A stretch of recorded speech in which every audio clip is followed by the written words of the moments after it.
சரணம்.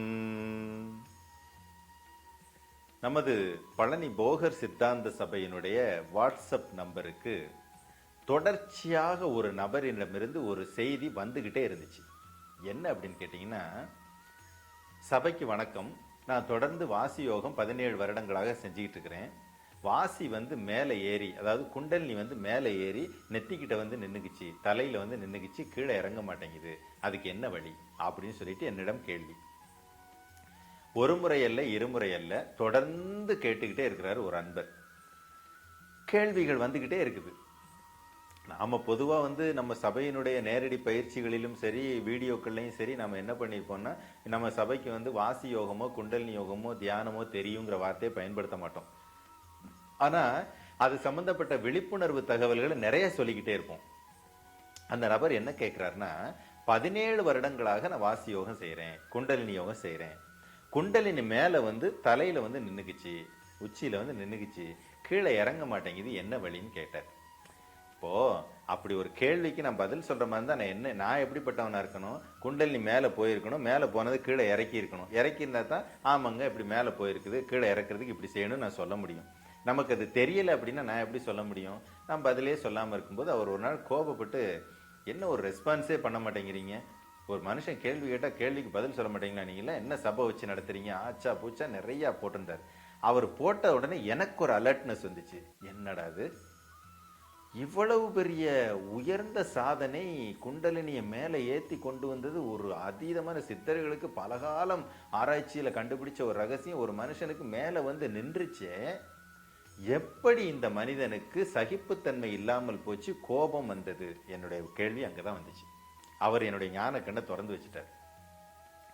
இப்போ பொதுவா புலன்கள் 5 வெளி உலகத்தோட தொடர்புல இருக்கிற ஒரு மனுஷனுக்கு இந்த வித்தை சித்தியாகாது. முதல் பாயிண்ட். இதை நம்ம அடிக்கடி சொல்லிக்கிட்டே இருப்போம். புலன்கள் 5ம் புற உலகத்தோட தொடர்பில் இருக்கக்கூடிய எந்த ஒரு மனிதனுக்குமே இந்த யோக வித்தைகள் சித்தியாகிறது தெரிஞ்சிக்க முடியாது. இது முதல் பாயிண்ட்.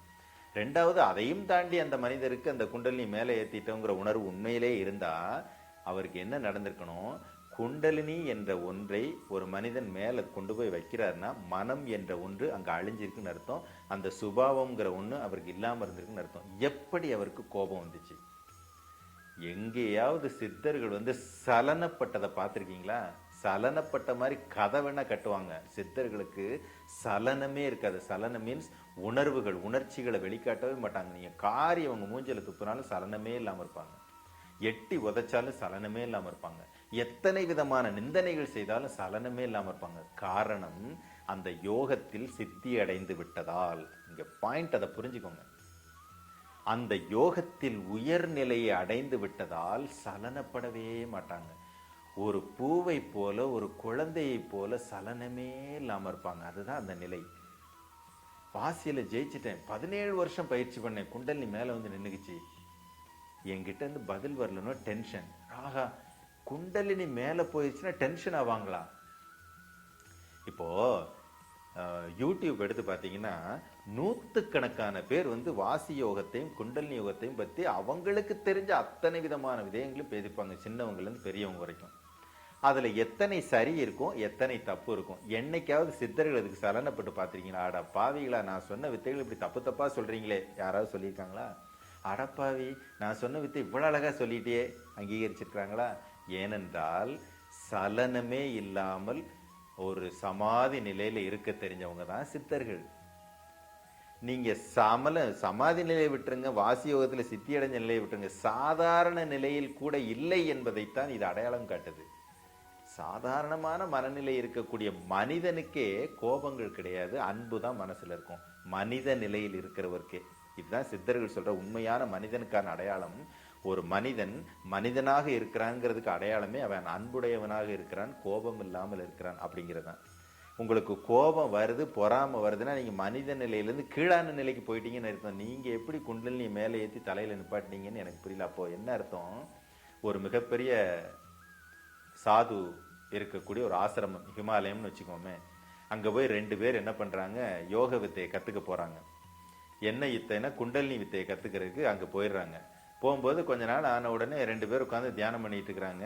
முன்னாடி குரு உட்காந்துட்டு குண்டலினி பயிற்சி கொடுத்துட்டு இருக்கிறாரு. திடீர்னு இந்த ஏத்த மாதிரி குண்டலினி பயிற்சி பண்றவரு, குருவே எனக்கு இப்ப குண்டலினி மேல போறது தெரியுது அப்படிங்கிறாரு. தெரியுதா? எப்படி தெரியுது? ஆமா, இப்ப மூலாதாரத்துக்கிட்ட இருந்து மேல போறது தெரியுது.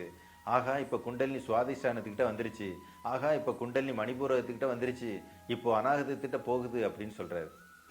உடனே குரு சந்தேகப்பட்டு, இப்போ குண்டலினி வந்து கழுத்துக்கிட்ட போயிருக்குமே அப்படிங்கிறாரு. ஐயோ ஆமா குருஜி, கரெக்டாக சொல்லிட்டீங்க அப்படின்னு சொல்றாரு. அப்ப அந்த குரு என்ன சொல்றாரு, மண்டையில நறுக்குன்னு ஒரு கொட்டு வச்சு, அட முட்டாப்பேல, இவ்வளவு நேரம் கீழே இருந்து மேல ஒரு எறும்பு ஊறி போய்கிட்டு இருந்துச்சுடா, அதை ஏன்டா குண்டலினி நினைச்சிட்டு இருந்த அப்படின்னு சொல்லிட்டு. சாதாரணமா மூலாதாரத்திலிருந்து ஒரு எறும்பு ஊறி போய்கிட்டு இருக்குது, அதை பார்த்த உடனே அவர் என்ன சொல்றாரு, ஐயோ குண்டலினி மேல போயிட்டு இருக்கு, மேல போய்கிட்டு இருக்குன்னு சொன்ன கதை தான் இங்க எல்லாருக்குமே. என்ன நடக்குன்னு தெரியாது, யாரோ மனசுக்குள்ள போட்ட விதை வைப்ரேஷன் ஆகுது, குண்டலினி மேல போகுது, கீழே இறங்குது. ரொம்ப சிம்பிளா, எனக்கு குண்டலினி வாசியின் மேல் அத்தனை அனுபவங்கள் கிடையாது, ஆனால் பளிச்சென்று ஒரு உண்மையை சொல்ல முடியும். எந்த ஒரு மனிதனுக்கு புலன்கள் ஐந்தும் புற உலகத்தோடு தொடர்பில் இருக்கிறதோ அந்த மனிதனால் குண்டலினி வாசி என்ற தியானம் என்ற அற்புதமான வார்த்தைகளை வித்தைகளை கற்றுக்கொள்ளவே முடியாது, உணரவே முடியாது, அதில் உயர்நிலை அடையவே முடியாது. பதஞ்சலி மகான் என்ன சின்ன ஆளா? அட்டாங்க யோகத்தை வடிவமைச்சு இந்த உலகத்துக்கு அடையாளப்படுத்தினது பதஞ்சலி மகான். இயமத்துல தொடங்கி சமாதி வரைக்கும் 8 நிலைகளை நமக்கு சுட்டி காட்டுறாரு. எப்படி வாழணும், எப்படி சாப்பிடணும், எப்படி தூங்கணும், எப்படி உடை உடுத்தணும், எப்படி குளிக்கணும், எப்படி கழிவுகளை வெளியேற்றணும், எப்படி சுத்தி முறைகள் பண்ணணும், எப்படி இயற்கையை பார்க்கணும், பஞ்சபூதங்களை எப்படி பார்க்கணும், நாடிகள்னா என்ன, உடம்புனா என்ன, எல்லாத்தையும் செஞ்சு உடம்பு ஆரோக்கியப்படுத்துறேன்னா என்ன, மூச்சை ஒழுங்குபடுத்துறேன்னா என்ன, புற உலகத்தில் இருக்கக்கூடிய சிந்தனையை அகத்தை நோக்கி திருப்புவதுனா என்ன, திருப்பி எங்க கொண்டு போய் வைக்கிறது, எல்லாத்துக்கும் ஒரு படிநிலைகள் வச்சவர் எனக்கு முட்டாளா?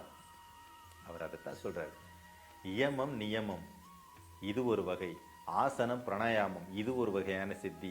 இதுல 4லையும் முறையான சித்தி ஒருத்தருக்கு அடைஞ்சாச்சு அப்படின்னா, 5வதாக பிரத்யாகாரம் தாரணை, கவனிக்கப்பட வேண்டிய ஒன்று.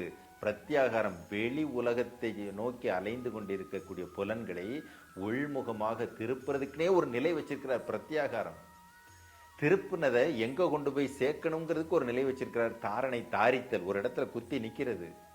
இதெல்லாம் தெரிஞ்சிருந்தா, இதெல்லாம் புரிஞ்சிருந்தா மட்டும்தான் நீங்க வாசி குண்டலினி, இல்லைன்னா வாசி குண்டலினிங்கிற மயக்கத்துல கடைசி வரைக்கும் ஓடிக்கிட்டே தான் இருப்பீங்க.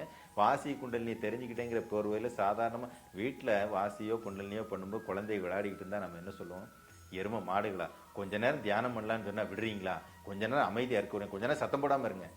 அவ்வளவுதான் நமக்கு தெரிஞ்ச தியானம், அவ்வளவுதான் நமக்கு தெரிஞ்ச வாசி.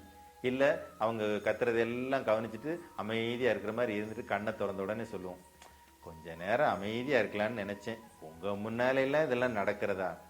அவ்வளவுதான் நமக்கு தெரிஞ்ச தியானம். ஒரு ராஜா காட்டுல போய் ஒரு முனிவரோட கூட்டுல அப்படி கொட்டகையில நைட்டு படுத்து கிடக்குறாரு. வெளியில நாய்கள்லாம் குலைக்குது. முனிவர் அழகா தூங்குறாரு. ராஜாவுக்கு தூக்கம் வரல.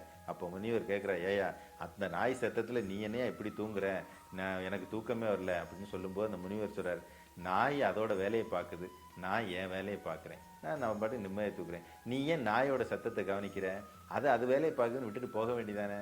நாமெல்லாம் பஸ்ஸில் போகும்போது கவனிச்சிங்க அப்படின்னா, பஸ்ஸில் சில சமயத்தில் டிவியில் பாட்டு ஓடிக்கிட்டு இருக்கோம். தேவைப்படும் போது தூக்கம் நமக்கு கண்டிப்பாக இந்த உடம்புக்கு தேவைன்னா பாட்டு ஓடிக்கிட்டு இருக்கும்போதே தூங்கிட்டு இருப்போம். இந்த நேரத்தில் எனக்கு தூக்கம் தேவைப்படலை, அந்த பாட்டு சத்தம் இரிட்டேஷன் ஆகுதுங்கிறப்ப அந்த பாட்டு மேலே கோபம் வரும். பல விதத்தில் நாம் இதெல்லாம் அனுபவிச்சிருப்போம். அந்த இடத்துல உண்மையை புரிஞ்சு பாருங்க. புலன்கள் ஐந்தும் புற உலகத்தை நோக்கின தொடர்பில் இருக்கிற எவருக்கும் அந்த வித்தை சித்தியாகாது. என்கிட்ட கேள்வி கேட்டு என்ன பிரயோஜனம்?